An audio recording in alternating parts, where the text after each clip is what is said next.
여러분, 이 그림을 아십니까? 그림 상태가 썩 좋지 않습니다만은 사람 윤곽은 알아볼 수 있는데, 중앙에 홍포를 입고 목에 밧줄을 걸고 가슴에는 이렇게 상처가, 채찍에 맞은 상처가 많이 난, 그리고 손에는 그 갈대를 들고 있는데, 그것은 옛날 임금님들이 들던 그 홀, 그 지휘봉, 그것을 상징하는 것인데, 이분이 누구이겠습니까? 예수님입니다. 이 그림의 제목은 이 사람을 보라입니다. 에케 호모. 이 그림은 이탈리아의 도메니코 페티라는 사람의 작품인데 1600년에서 1610년 사이에 그린 그림입니다. 이 그림은 요한복음 19장 5절에 예수가 가시관을 쓰시고 자색 옷을 입으신 채로 나오시니 빌라도가 그들에게 보시오 이 사람이요 하고 말하였다는 말씀을 배경으로 그랬습니다. 빌라도가 예수님을 할 수만 있으면 풀어주려고 애를 많이 썼습니다. 아무리 자기가 조사를 해봐도, 자기가 로마의 그 총독이지만은 생사람을 사형시키는 것은 괴로운 일이 아닙니까? 아무리 양심이 없는 사람이라 할지라도 무죄한 사람을 사형하는 것을 기뻐하는 사람은 아무도 없습니다. 그런데 제발 이 사람을 좀 보라고, 내가 당신들이 그렇게 죽이기를 원하는 사람이지만, 그러나 내가 여러 번 조사해 봤는데 내가 보기는 아무런 죄가 없는 사람이요. 그러니까 지금 이렇게 맞아가지고 초라하게 짝이 없게 막 피가 철철 흘러서 비참하게 되어 있는 이 사람의 모습을 똑바로 보시오. 그리고 다시 한번 정신을 차리고, 이 사람이 과연 사형 판결을 받아야 할 사람인지 죄가 없는 사람인지 여러분들이 제발 좀 생각 좀 해 주시오. 그런 의미에서 이 사람을 보라고 말한 것을 배경으로 해서 이 그림을 그렸습니다. 그런데 이 그림에는 아주 감동적인 이야기가 전해오는 것이 있습니다. 독일 작센 지방의 백작이자 법률 고문관이었던 진젠도르프라는 이 사람이 젊은 시절에 뒤셀도르프 미술관에서 바로 이 그림을 보고 충격을 받았습니다. 그림 자체도 보니까 예수님이 죄 없이 그렇게 비참하게 고난을 당하고 있는데도 예수님이 불평하거나 원망하는 그런 얼굴 표정이 아니라 온유하고 겸손한 자비한 모습을 그대로 띠고 있는데, 더 놀란 것은 이 그림 아래에 글귀가 라틴어로 적혀 있었는데, 그것을 우리말로 번역하면 나는 너를 위해 가시관을 썼건만 너는 나를 위해 무엇을 했느냐, 그렇게 적혀 있는 것입니다.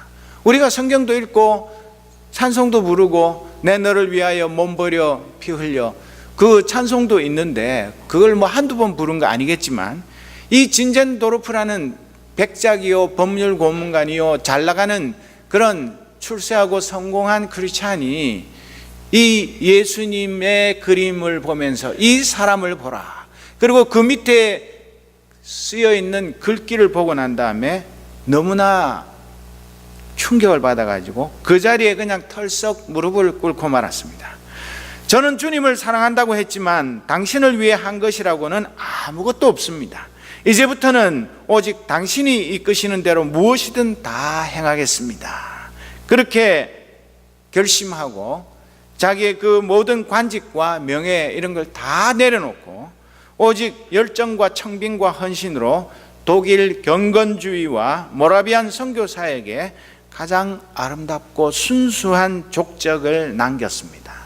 이 진젠도르프의 회심 때문에 나중에 존 웨슬레이의 회심도 일어나는 것이고, 많은 사람들이 이 한 사람의 회심 때문에, 이 사람이 나는 너를 위해 가시관을 썼건만 너는 나를 위해 무엇을 하느냐는 이 질문 앞에 무너진 것처럼 수많은 사람들이 예수님의 그 십자가 사랑 앞에 무릎을 꿇고 내 명예도 내 권력도 내 재산도 다 주님의 것입니다. 주님 위하여 살겠습니다. 그렇게 결심하고 완전히 변화된 인생을 살아간 것입니다. 우리가 잘 아는 대로 세례자 요한은 요한복음 1장 29절에 보면 다음날 요한은 예수께서 자기에게 오시는 것을 보고 말하였다. 보시오, 세상 죄를 지고 가는 하나님의 어린 양입니다. 예수님이 자기에게 다가오는 것을 보고 성령의 감동을 입어서 이 나에게 다가오는 이 사람은 그냥 평범한 어떤 한 개인이 아닙니다. 위대한 스승이 아닙니다. 내게 지금 오고 있는 저분이야말로 세상 죄를 지고 가는 하나님의 어린 양입니다. 그렇게 자기도 모르게 외치게 되었습니다.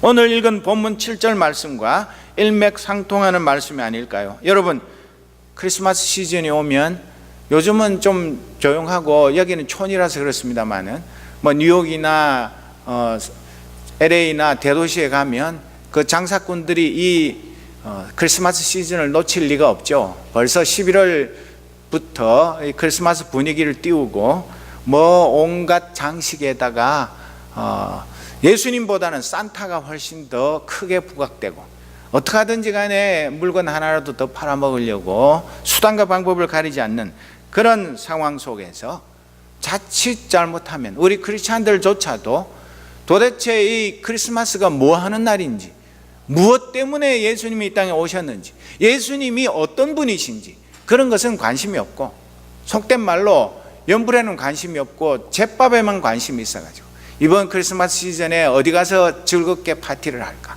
무슨 선물을 주고받을까, 어떻게 하면 더 멋진 크리스마스를 보낼 수 있을까, 그런 세상의 그 세속 문화에 빠져서 우리를 위해 십자가에 달려 돌아가시기 위해 이 땅에 오신 주님은 간 곳이 없는 그런 크리스마스를 보내기가 너무나 쉽습니다.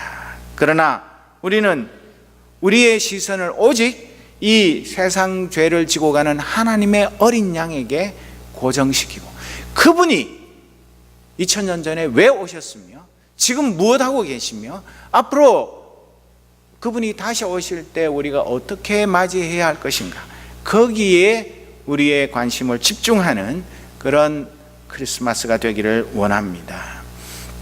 이사야 40장에서 55장에는 4개의 야훼의 종의 노래가 담겨 있습니다. 야훼라는 것은 제호바, 여호와 하나님을 말하는 것인데, 오늘 읽은 말씀보다 조금 앞에 있는 이사야 52장 13절부터 53장 12절까지의 이 야훼의 종의 노래를 고난당하는 야훼의 종의 노래라고 부릅니다. 이 노래는 4번째 나오는 제일 마지막 노래인데 가장 긴 노래입니다. 이 노래는 신약 성경에서 가장 자주 인용되는 구약 성경으로서 흔히 말하기를 구약의 복음, Gospel in the Old Testament라고 불리는 것입니다. 이 노래는 52장 13, 14, 15 이렇게 3절씩 5연으로 구성되어 있습니다. 이 노래는 종에 대한 찬양으로 시작하고 종에 대한 찬양으로 끝마칩니다. 그 중간에 종이 거절당하는 이야기가 제2연과 제4연에 있고, 이것이 다시 고난의 속죄적인 의미를 상술하는 중심부인 53장 4절에서 6절의 틀이 됩니다. 여기서는 서로 화해를 이룬 하나님과 사람이 함께 말하고 있습니다. 이 52장 13절에서 15절, 오늘 읽지는 않았지만 이 말씀을 보면 종의 노래를 시작하면서 하나님은 종을 형통하게 하고 받들어 높이 들어 지극히 존귀하게 만든다, 그렇게 삼중으로 높이는 그런 모습을 말하고 있습니다. 하나님은 이 고난받는 종이 성공적으로 그의 사명을 완수하고 부활 승천하였기 때문에 그가 뭇 사람들에게 존경을 받을 것이라고 말씀합니다. 마치 빌립보서 2장 5절에서 11절에 있는 그리스도의 겸손과 승귀를 생각나게 하는 말씀입니다. 그리고 이어서 53장 1절에서 3절 말씀에 하나님께서는 본격적으로 자기가 보낼, 앞으로 700년 후에 이 땅에 보낼 그 고난받는 종이 어떤 모습을 할 것인지, 어떤 성품을 가진 사람일 것인지, 그런 데 대한 초상화를 우리에게 보여줍니다. 여러분, 저는 생각할 때 하나님께서 이 이사야 선지자를 통해서 성령으로 충만하게 하셔서 700년 후에 올 자기가 사랑하는 아들 예수 그리스도가 어떤 모습으로 와서 어떤 일을 할 것인지, 그것을 아름다운 초상화를 그려서 700년 후에 내 아들이 오거든 내가 미리 그린 그 그림하고 맞추어 보면서 과연 내가 예언했던 그 내 아들인지 아닌지 너희들이 그 그림과 내 아들의 삶과 한번 맞추어 보면서 진짜인지 아닌지 한번 판단을 해보아라, 그런 마음을 가지고 한편으로는 가슴 저미는 아픔이 있으면서 또 한편으로는 그래야만 하는 그런 그 메시아 예수 그리스도의 그 성품과 그 모습을 그려가면서 마음이 어떠셨을까, 참 많은 생각을 하게 됩니다. 여러분, 1절에서 3절 말씀을 앞으로도 메시지 구약을 가지고 살펴보겠습니다만은 한번 보겠습니다. 1절부터 우리가 듣고 본 이 일을 믿은 자 있었느냐? 하나님의 구원하시는 능력이 이런 것일 줄 상상이라도 해본 자 있었느냐? 하나님 앞에서 자라난 그 종, 바싹 마른 땅에 심긴 앙상한 묘목, 왜소한 초목 같았다. 아무 볼품 없고 보잘것 없었다. 멸시받고 무시당하며 고난을 아는 사람, 고통을 몸소 겪은 사람이었다. 그를 보면 사람들은 고개를 돌렸다. 우리는 그를 멸시했고 벌레 취급했다. 여러분, 다른 사람도 아니고 왕족도 아니고 귀족도 아니고 무슨 이 시대의 위대한 영웅도 아닌 하나님의 아들이 이 땅 위에 앞으로 올 텐데 그 하나밖에 없는 독생자, 그 하나님의 아들의 모습이 왜 이 모양입니까? 최소한 아주 그냥 세계 최고의 미남, 가장 모든 것을 다 갖춘 그런 완벽한 외모의 소유자, 그렇게까지는 안 한다 할지라도 하다못해 중간은 해야 할 것 아닙니까? 그런데 이 이야기대로라면 아닌 말로 우리 이 다운타운에 이런 야훼의 종이 서 있으면 아유, 지나가는 사람들이 다 어쩌다가 저렇게 못생겼노, 부모님 저런 아들 놔두고도 미역국 먹었을까, 아 정말 참 너무하게 생겼네, 참 너무하네, 저 얼굴을 들고 어디를 다니냐, 아유 창피해, 내가 그냥 보기가 민망해서 고개를 돌려야 되겠네.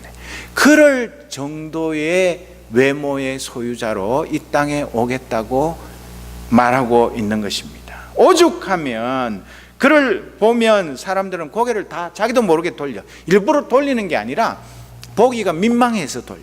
그리고 많은 사람들이 그분을 멸시하고 무슨 취급을 했다고요? 벌레 취급을 했어요. 사람이 아니에요. 벌레 취급을 당할 그런 모습으로 예수님이 이 땅에 오실 것이라고 이야기하고 있습니다. 여러분, 지금까지 살아오면서 이런 사람을 본 적이 있습니까? 저는 참 그 화상을 입어가지고 이 지선보다도 훨씬 더 끔찍한 화상을 입은 최규철 선생이라고, 그냥 보면 꿈에 나타날까봐 겁나는 그런, 안 죽고 살아있는 게 기적인 그런 분을 자주 만나기도 했고, 지금은 먼저 천국에 갔습니다만, 그런데 정말 이런 모습의 사람은 만나기가 힘듭니다. 여러분, 이런 사람 아는 사람 있습니까? 어쩌면 서울 압구정동 모 아파트 분신 경비원이 이런 모습이 아니었겠습니까? 오죽 벌레 취급을 당했으면 자기 그 마음을 다스리지 못해서 스스로 분신을 했겠습니까? 대한항공 조현아 부사장에게 불려가 무릎 꿇고 얻어맞고 온갖 모욕을 당하던 스튜어디스와 사무장이 이런 모습이었을까요? 세상에 널린 갑들에게 채이고 짓밟히는 힘없는 을들의 초라한 삶을 생각나게 하는 그림이 700년 후에 오실 예수 그리스도의 초상화라니까 여러분 믿어지십니까? 우리가 생각할 때는 예수님 아주 멋있고 그렇지 않습니까? 그런데 이 성경 말씀에 의하면 전혀 그렇지가 않습니다. 그리고 52장 14절에 보면 시작은 그렇지 못했다. 처음에는 모두가 질겁했다. 알아볼 수 없이 망가진 흉한 그 얼굴, 사람의 모습이 아니었다. 바로 아까 그림에 나오는 그 예수님에다가 나중에 더 채찍질 당하고 고통을 당해서 얼굴이 만신창이가 되고 온몸에 피칠갑을 해서 그 우리가 패션 오브 더 크라이스트 그 영화에 나오는 예수님의 모습을 보면 너무나 비참해서 차마 똑바로 바라보기가 민망한 그런 모습, 그것이 바로 예수 그리스도의 모습입니다. 오늘처럼 외모지상주의가 판을 치는 세상에 만약에 제 모습이 그러했다면 어쩌면 제가 이 설교 준비를 하면서 우리 교회 식구들이 제 모습 보고 전부 다 고개를 돌릴 정도로 못생겼으면 저보고 그냥 한 주만 설교하고 그냥 집에 가서 애나 보시죠, 그러시지 않았을까, 그런 생각이 들 정도로 하나님께서 자기 아들을 이 땅에 보내시는데 이런 모습으로 보낸다고 말하고 있는 것입니다. 그런데 여러분, 미국의 과학기술 잡지 파퓰러 메케닉스 최신호에는 이스라엘과 영국 법인류학자와 컴퓨터 프로그래머들이 재현한 예수의 얼굴이 표지에 실려서 많은 사람들이 관심을 끌었는데 사진을 한번 보여줘. 이 왼쪽에 있는 분이 복원한 예수님의 모습입니다. 참 잘생겼죠? 예수님 저런 모습일 거라고 한 번이라도 상상해 보셨습니까? 좀 흑인이라도 좀 예쁘게 그렸으면 나았을 텐데 이 옆에 있는 예수님의 모습이 우리가 늘 보는 그런 많은 그림에 나오는 예수님입니다. 그런데 이 여러분들이 보기 오른쪽에 있는 저 예수님의 모습은 가짜입니다. 그저 보기 좋게 그려놓은 백인에다가 금발에다가 아주 그냥 꽃미남인 예수님, 그런 모습은 성경 어디에도 기록되어 있지 않습니다. 그리고 이 왼쪽에 있는 이 못생긴 예수님 모습도 꼭 이렇다는 보장은 없습니다. 과학적으로 여러 가지 데이터를 넣어가지고 시뮬레이션을 해서 만들어낸 모습이 저렇게 생겼습니다. 그래도 그렇게 고개를 돌릴 만큼 못생긴 모습은 아닌데, 그런데 이 예수님은 과학자들이 말하기를 153cm의 키에 50kg의 몸무게를 가졌고, 그러니까 굉장히 왜소한 작은 체격에다가 넓고 투박하며 짙은 황록색 피부, 짧은 고수머리에 튀어나온 코를 가지고 있었을 것이다, 그렇게 말합니다. 그러니까 우리가 여태까지 품고 있던 예수님에 대한 고정관념을 깨트릴 필요가 있는 것입니다. 우리 멋대로 그냥 상상 속에 예수님을 멋지게 그려놓고 그 예수님을 내가 사랑합니다, 아니라는 이야기입니다. 여러분, 정말 우리가 예수님 그 한 미모하는 것 때문에, 예수님이 잘생겼기 때문에 예수님을 사랑하고 예수님을 따르는 것 아니지 않습니까? 그리고 예수님이 왜 이 땅에 올 때에 같은 값이면 풍채도 당당하고 한 번만 보면 잊어버릴 수 없는 그런 멋진 외모를 가졌으면 훨씬 더 천국 복음 전하는 데 도움이 됐을 텐데 왜 저렇게 꾀죄죄하고 못생긴 모습으로 와가지고 사람들이 이야, 얼굴부터 보고 저 얼굴에 저 몸매에 무슨 선한 것이 나겠나, 그런 생각을 하게 되면 복음 전하는 데 상당히 손해가 되지 않을까, 그런 생각 들지 않으십니까? 그런데 정말 하나님께서 자기가 보내는 종의 외모를 고운 모양도 풍채도 흠모할 만한 아름다운 것이 하나도 없다고 그런 못난이 찌질이로 만들었는가? 저도 아직까지 조금은 의문입니다. 구약의 요셉, 사울왕, 다윗왕, 압살롬처럼 천하 미남으로 만드셨으면 훨씬 좋았겠지만 그렇지 않고 앞에 52장 13절에는 보면 삼중으로 주님이 높아진 모습을 나타내고 있는데, 그것은 자기의 구원 사명을 완수하고 난 다음에 예수님이 부활 승천하셔서 하나님 보좌 우편으로 승귀한 모습을 말하는 것이고, 오늘 여기에 말하는 이 삼중으로 낮아진 모습은 이 땅에 종의 몸을 입고 오셔서 복음을 전하고 십자가에서 우리를 대신해서 죽으시기 위해서 오셨던 그런 지상 사역을 감당할 때의 그 모습을 그리고 있는 것입니다. 그래서 우리는 사도 바울이 말한 것처럼 고린도전서 1장 26절 이하에 형제 자매 여러분, 여러분이 부르심을 받을 때에 그 처지가 어떠했는지 생각하여 보십시오. 육신의 기준으로 보아서 지혜 있는 사람이 많지 않고 권력 있는 사람이 많지 않고 가문이 훌륭한 사람이 많지 않았습니다. 그런데 하나님께서는 지혜 있는 자들을 부끄럽게 하시려고 세상의 어리석은 것들을 택하셨으며 강한 것들을 부끄럽게 하시려고 세상의 약한 것들을 택하셨습니다. 하나님께서는 세상에서 비천한 것들과 멸시받는 것들을 택하셨으니 곧 잘났다고 하는 것들을 없애시려고 아무것도 아닌 것들을 택하셨습니다. 이리하여 아무도 하나님 앞에서는 자랑하지 못하게 하시려는 것입니다. 예수님이 이 땅에 천국 복음을 증거하며 메시아로서의 사명을 감당할 때 외모를 가지고 사람들에게 어필하기를 원하지 않으셨다는 것입니다.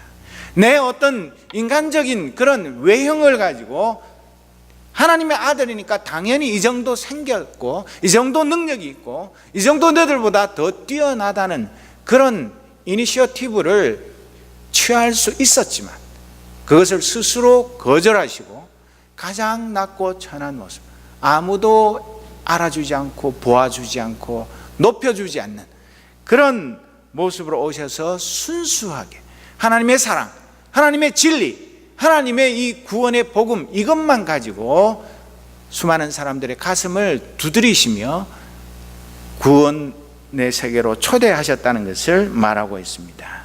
우리는 무엇이 중요한지 잘 분별하지 못할 때가 너무나 많습니다. 사람을 보면 신언서판, 우선 생긴 것부터 먼저 보고 그 다음 말솜씨 보고 그 다음에 글 얼마나 잘 쓰나 보고 제일 나중에 판단력을 보는 그것이 신언서판인데 그것이 얼마나 허망한 것인가.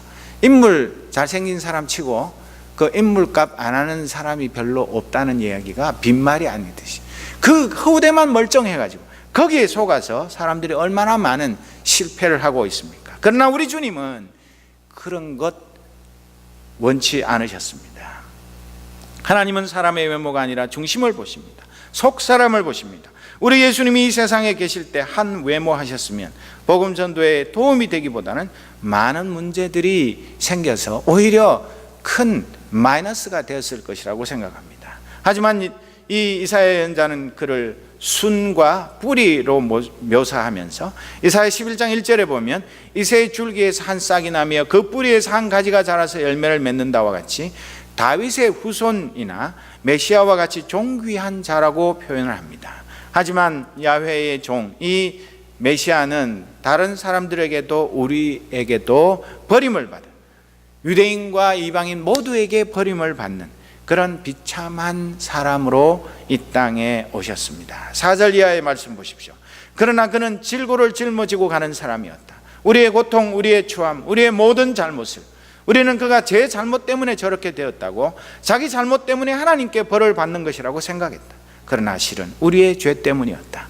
그가 찢기고 깨지고 밟힌 것은 우리의 죄 때문이었다. 그가 벌을 받아들였기에 우리가 온전해졌고 그가 입은 상처를 통해 우리가 치유를 받았다.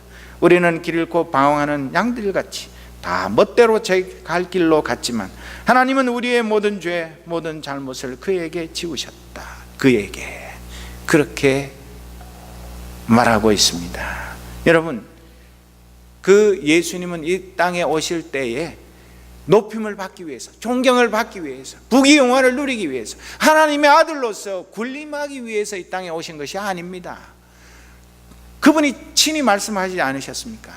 인자가 이 땅에 온 것은 높임을 받으려고 한 것이 아니라 섬기려 하고 내 목숨을 대속물로 주기 위해서 왔다고, 그렇게 말만 하신 것이 아니라 실제로 그렇게 사시지 않았습니다.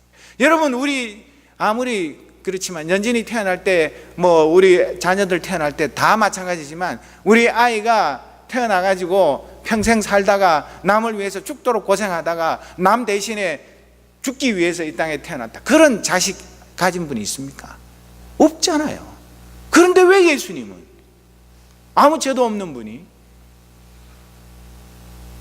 자기가 우리의 죄와 허물, 우리의 추함, 우리의 약함, 우리의 변덕스러움, 우리의 치사함, 우리의 악랄함, 이런 것들을 다 용서해 주기 위해서 대신 고난을 당하셨는데, 그 은혜를 입는 사람들이 다 손가락질하면서 야, 저 인간 봐, 저거 하나님 앞에 큰 죄를 지었을까? 조상 대대로 엄청난 죄를 지었을까? 안 그러면 어떻게 저렇게 비참하게 저렇게 십자가에 달려서 죽을 수가 있어? 그것도 사형수가 돼가지고. 세상에 저 모습을 보면 참 불쌍해. 세상에 남들은 구한다고 자기가 뭐 죽은 사람도 살렸다 그러고 뭐 불치병자도 고쳤고 귀신도 쫓아냈고, 그런 사람이 자기 몸 하나 간수를 못 해가지고 십자가에 달려가지고 저렇게 벌거벗고 비참하게 창피하게 저렇게 죽는 거 보면, 아이고 참 저 사람은 아마 큰 죄인이었나 봐. 내 죄 대신해서 우리 주님이 그 고난을 당하셨는데도 내 영의 눈이 어두우니까 내 대신 고난 당하시는 분을 향해서 끌끌 혀를 차면서 침을 뱉고 뺨을 때리는 그런 기가 막힌 일들을 바로 저와 여러분도 예수 믿고 회개하고 구원 얻은 백성이 되기 전에 그렇게 살았다는 것입니다. 심지어 바리새인들은 예수님이 그 귀신을 쫓아내고 하니까, 병을 고치니까 귀신 들렸다, 귀신의 왕 바알세불이 들렸다고 하면서 예수님을 귀신의 왕의 수하, 그 하수인 취급을 하는 그런 어이없는 말까지 했던 것을 성경은 증언하고 있습니다. 예언자는 종이 고난당한 것은 우리 대신 고통과 슬픔을 짊어지고 고난당했다는 그 사실을 700년 전에 미리 이야기했지만, 700년 후에 그 똑똑하고 성경 말씀을 달달달 외우는 그 율법사들, 서기관들, 제사장들, 그 어느 누구도 예수님이 자기의 죄 때문에 자기의 연약함을 대신 담당한다고 믿고 고백한 사람이 없었던 것 아닙니까? 그래서 이 5절에 나오는 말씀, 그러나 실은 우리의 죄 때문이었다. 그가 찢기고 깨지고 밟힌 것은 우리의 죄 때문이었다. 그가 벌을 받아들였기에 우리가 온전해졌고 그가 입은 상처를 통해 우리가 치유를 받았다. 이 말씀이 예수 그리스도의 순환에 대한 예언으로 받아들여져서 고난주일에 자주 이 말씀을 인용하고 묵상하는 구절입니다. 그런데 정말 여러분, 다시 한번 나 스스로에게 물어봅시다. 그가 찢기고 깨지고 밟힌 것은 우리의 죄, 내 죄 때문에 내가 그렇게 당했어야 되는데 나를 용서하시고 나를 구원하시고 나를 하나님의 자녀 삼으시기 위해서 그분이 대신 당하신 것이 맞습니까? 여기에 대한 확실한 신앙 고백이 없으면 정말 곤란한 것입니다. 그가 내 대신 모든 죄의 벌을 받았기에 내가 죄로부터 온전해졌고 그가 내 대신 죄의 대가를 치렀기에 그가 입은 상처 때문에 내가 나음을 입은 것, 이것을 분명히 알고 고백한다면 우리의 삶에 변화가 있어야 할 것 아닙니까? 안타까운 것은 이 6절 말씀에 있는 것처럼 우리는 길 잃고 방황하는 양들같이 다 멋대로 제 갈 길을 갔지만 하나님은 우리의 모든 죄, 모든 잘못을 그에게 다 뒤집어 씌워서 그분이 그냥 몽땅 그 엄청난 죄를 친히 담당하셨는데, 우리가 부활하신 주님, 날 위해서 십자가에서 살찌고 피 흘려주신 주님을 만나서 그분을 나의 구주로 고백하며 그분의 그 십자가 앞에 무릎을 꿇기 전에 우리는 꽤 잘난 줄 알고, 내가 꽤 똑똑하고, 내가 꽤 예수 잘 믿고, 내가 그저 그래도 이 지구에 수많은 크리스찬들이 있지만 그 중에 중상 정도의 신앙은 가졌다고 제멋대로 착각하고 살았었지만, 문제는 회심하고 하나님의 백성이 되고 크리스천이 된 오늘에 있어서도 뻑하면 하나님 말씀 발로 걷어 차버리고 내 가고 싶은 대로, 내 하고 싶은 대로, 내 살고 싶은 대로, 내 마음대로 기르는 양처럼 그렇게 천방지축으로 살아가고 있는, 이것은 도대체 어떻게 해야 하겠습니까? 정말 우리가 이 주님의 십자가 사랑을 기억한다면 우리는 다시는 이 세상 뒤돌아보지 않고 한눈 팔지 않고 오직 내 십자가 지고 주님이 가신 그 십자가의 길, 고난의 길, 눈물의 길, 슬픔의 길, 지금도 이스라엘에 가면 있는 비아 돌로로사, 그 슬픔의 길을 끝까지 걸어가야 하지 않겠습니까? 7절 말씀 이하에 보면 두들겨 맞고 고문을 당했어도 그는 아무 말이 없었다. 도살장에 끌려가는 어린 양처럼, 털 깎이는 어미 양처럼 잠잠히 있었다. 정의가 죽고 그가 붙들려 갔건만 진상을 알았던 자 있느냐? 자기 안위를 조금도 돌보지 않았던 그가 죽었다. 피투성이가 되도록 얻어맞았다. 내 백성의 죄를 위해. 누구도 해코지하지 않았고 어떤 거짓도 말한 적이 없는데도 그는 악인들과 함께 묻혔고 어느 부자와 함께 무덤에 뉘었다. 정말 그렇지 않습니까? 예수님이 땅에 계실 때 무슨 죄를 지었습니까? 뭐 실정법이든 로마법이든 유대인 법이든 무슨 법이든 간에 예수님이 무슨 법을 어겨서 범법자가 되었습니까? 아무 죄가, 말이나 행동이나 심지어 마음가짐조차도 아무 죄가 없었는데도 불구하고 예수님은 아주 중죄인으로 로마 군인들이 와서 그분을 체포해서 쇠사슬을 꽁꽁 묶어서 데려가서 그 가야바 법정에서 신문을 당하고 빌라도 법정에 넘겨져 신문당하고 헤롯에게 보내졌다가 다시 빌라도 법정으로 와서 온갖 수모와 모욕과 고난을 당하셨지만 그분은 자기 변명을 하지 않았습니다. 나는 억울하다. 내가 무슨 죄가 있냐? 나 다 조사해봐라. 나는 전혀 죄가 없기 때문에 날 빨리 풀어다오. 내가 왜 이렇게 갇혀가지고 끌려와서 너희들 앞에서 내가 왜 이러고 있는데 나는 아무 죄 없으니까 법대로 해다오. 그렇게 자기를 변명하면서 자기를 변호하면서 자기 억울함을, 무죄를 호소하지 않으시고 묵묵히 그 억울한 말도 되지도 않는 그런 엉터리 법정에서 신문을 당하시고 사형 판결을 받으시고 죽으시면서도 자기를 십자가에 못 박는 그 로마 병정들조차도 용서하시는 그런 사랑을 보이셨습니다. 여러분, 입이 없어서가 아니고 할 말이 없어서가 아니라 내가 당해야 할 죄의 대가를 대신 치르기 위해서는 자기가 그 십자가 고난을 묵묵히 받아들여야만 우리를 용서하실 수 있기 때문에 그것을 위해서 할 말이 아무리 많아도 그냥 속으로 다 삼키고 참으신 것입니다. 그래서 시몬이 마리아에게 예언한 누가복음 2장 34절 35절에 있는 말씀, 이 아기는 이스라엘 가운데 많은 사람들의 실패와 회복의 표이자 오해와 반대를 받을 인물, 당신의 마음을 칼로 찌를 고통입니다. 그러나 그 거부는 오히려 그들의 가면을 벗겨내어 마침내 하나님께서 그들의 실체를 드러내실 것입니다. 그렇게 이 평생 메시아를 기다려온 성령 충만한 시므온이 그 아기 예수님을 향해서 예언한 이 예언이 그대로 이루어지지 않았습니까? 사랑하는 우리 믿음의 형제 여러분, 해마다 12월 달만 되면 자동으로 크리스마스가 돌아오지만, 그리고 또 해가 바뀌어서 내년 봄에 또 4월 달에 고난주간과 부활절을 우리가 맞게 되지만 그 늘 되돌이표처럼 다가오는 그런 교회의 절기가 아니라 정말 우리 2014년 크리스마스에는 우리가 그저 이 아름다운 크리스마스 장식을 하고 선물을 교환하고 뭐 축하하고 즐거워하는 그것이 능사가 아니라 왜 이 땅에 우리 주님이 그런 모습으로 오셔서 그런 삶을 살아야 하셨는지 거기에 대한 깊은 묵상이, 깊은 우리 마음에 은혜가 있어야지만 올바른 크리스마스를 축하할 수 있고 다시 오실 주님을 맞이할 수 있는 것 아니겠습니까?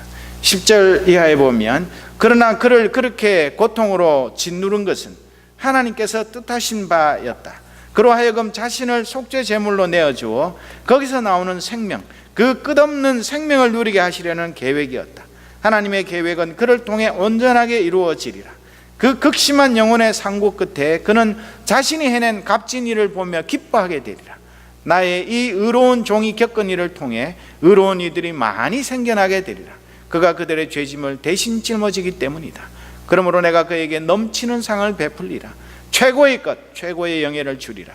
그가 죽음과 맞서 뒤로 물러나지 않았고 가장 낮은 이들과 기꺼이 친구가 되었기 때문이다. 그는 많은 사람들의 죄를 자기 어깨에 짊어졌고 모든 문제아를 위해 발벗고 나서 주었다. 만약에 우리 주님이 이러지 않으셨다면, 제가 아무리 목사 아들이지만, 제가 아무리 신학을 공부했지만, 이 주님의 십자가 사랑 아니었으면 이 세상에 취해서 편한 길, 그냥 내 마음대로 살아도 되는 길, 오히려 쥐꼬리만한 그런 그 권력을 가지고 얼마든지 남부럽지 않게 떵떵거리면서 내 멋대로 언제 집에 귀가할지도 모르고 그냥 이 세상에 취해서 취생몽사하다가 허무하게 이 세상을 마쳤어야 할 이 죄인을 우리 주님은 버리지 아니하시고 이 사랑으로 내 죄짐을 대신 지시고 주님의 그 십자가 사랑을 알게 하시고 그 앞에 무릎 꿇게 하시고 다시 돌아와서 목사 아들이기 때문에 신학 공부를 했기 때문이 아니라 이 십자가 사랑 외에는 자랑할 것이 없어서 지나간 날들의 내 죄가 너무 크고 놀라워 무거워서 견딜 수가 없어서 주님의 이 십자가 사랑 전하는 것 외에는 다른 것 할 것이 없어서 돌아와서 이렇게 오늘도 주의 말씀을 증거하고 있는 것입니다.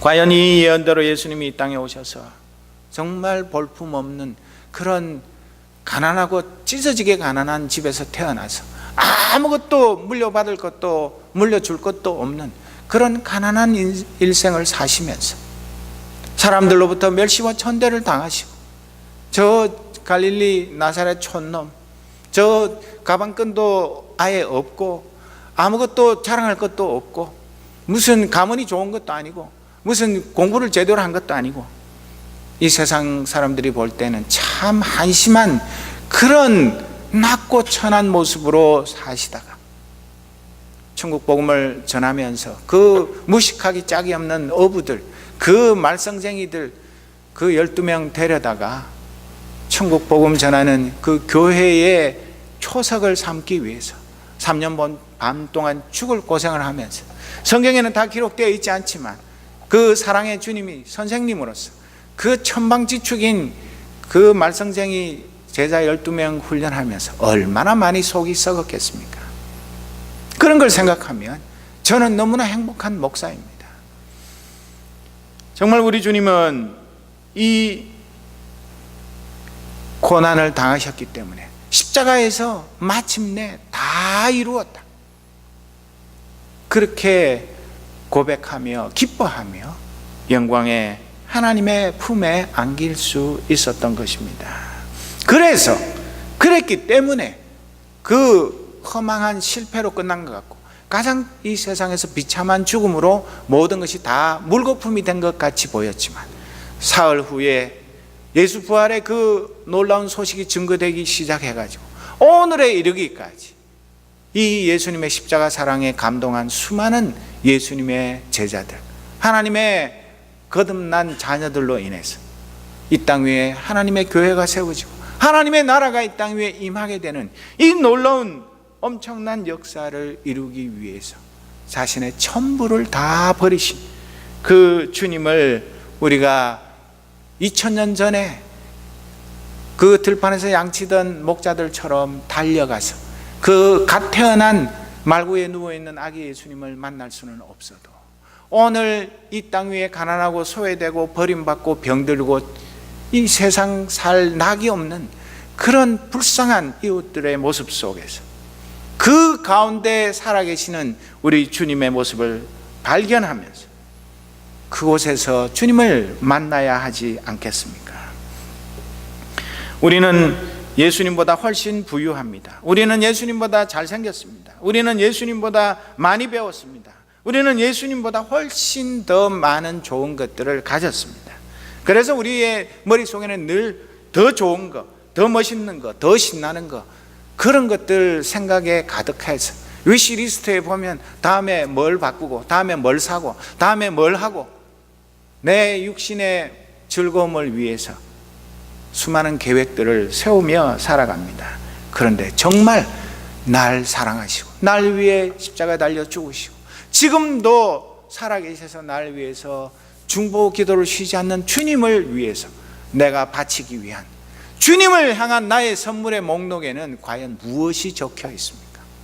이번 크리스마스 때 정말 주님, 내가 이것을 주님 이 땅에 오신 기념으로 다시 오실 주님을 사랑하는 마음으로 기다리는 마음으로 선물을 드리겠습니다. 내 주님을 향한 그 사랑의 선물의 그 리스트에는 과연 어떤 목록이 기록되어 있습니까?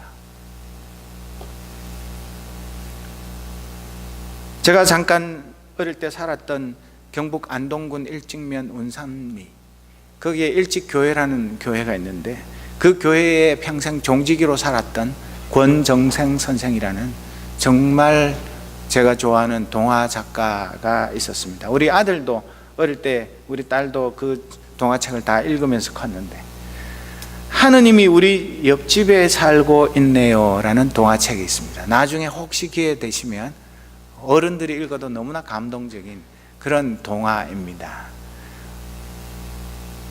이 권정생 선생 그 정말 못생겼습니다. 정말 폐병 걸려 죽다가 살아났고 볼품 없고 다 찌러져가는 집에서 혼자서 평생 살면서 강아지 한 마리, 뭐 염소 새끼 이런 것들을 친구 삼아서 살면서 동화를 썼던 분인데 그 해맑은 그분의 눈에는 자기 옆집에 하나님 살고 있는 것이 눈에 보여서 이 눈을 뜨고도 보지 못하는 영적인 맹인들을 위해서 이 동화책을 쓰셨습니다.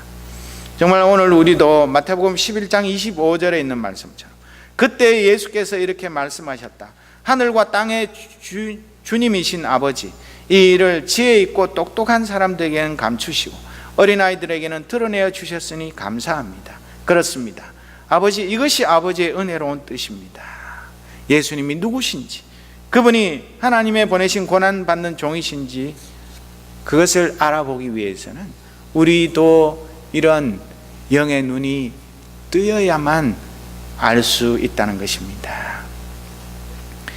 2000년 전에 그 베들레헴 말구유에 누우셨던 아기 예수님이 나의 구주요 왕이 맞습니까? 그분에게 정말 드릴 예물이 준비되어 있습니까? 그분을 경배하러 달려갈 준비가 되어 있습니까? 다시 오실 그분을 맞이할 준비는 다 되셨습니까? 소비주의로 채색된 예수, 산타의 선물 주머니 꽁무니에 매달려오는 예수, 백화점과 온라인 가게에 폭탄 세일을 부추기는 가엾은 세일즈맨 예수가 아니라 내 생명의 은인이요 연인이요 왕이신 그분, 교회의 머리요 모퉁이 돌이신 예수님, 그분을 내 마음 구유에 모시고 그분을 경배하며 그분에게 예물을 드리며 그분에게 사랑을 고백하며 그분이 가셨던 그 고난의 길을 나도 가겠습니다. 그분 손 붙들고 아무리 세상 사람들이 비난하고 욕하고 침뱉어도 나는 주님의 그 사랑을 결코 배신하지 않겠습니다.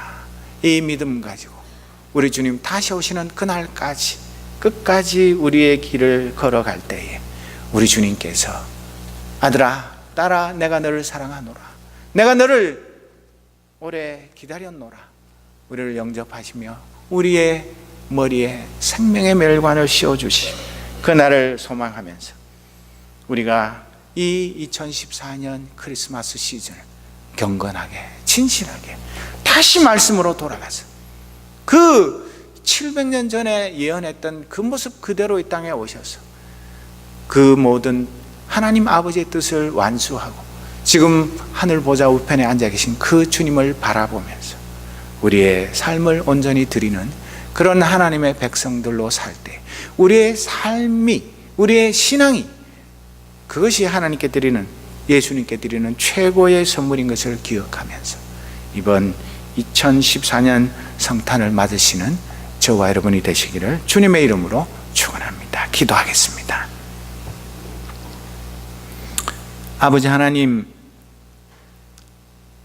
우리 주님 하나님의 아들이시요 이 우주 만물을 만드시고 다스리시는 전능하신 왕이신데도 이 땅에 오실 때에 가장 보잘것없고 볼품없고 못생기고 가난하고 헐벗고 굶주린 모습으로 사시다가 아무 죄 없으신 분이 내 대신 온갖 모욕과 고난을 당하시고 마침내 십자가에서 내 대신 죽으신 그 사랑을 기억합니다. 오 주님, 입술로는 주님을 사랑한다고 고백하면서 나를 위하여 살고 내 배를 위하여 사는 이 어리석은 죄인을 용서하여 주옵소서. 진심으로 주님의 그 십자가 사랑을 가슴에 새기고 그분만 나의 왕으로, 나의 연인으로, 나의 주인으로 삼고 살아가는 하나님의 자녀 되기를 소원하오니 성령 하나님 우리를 도와주옵소서. 2014년 이 성탄절은 우리가 지금까지 맞이했던 어떤 성탄절보다 가장 주님을 깊이 만나며 주님을 사랑하며 주님과 함께 맞이하는 복된 성탄절이 되게 하시고 언제 주님 다시 오시더라도 기쁨으로 영접할 수 있는 준비된 하나님의 자녀로 나를 살피며 단장하는 이번 성탄이 되게 하여 주옵소서. 예수 그리스도의 이름으로 기도드립니다. 아멘.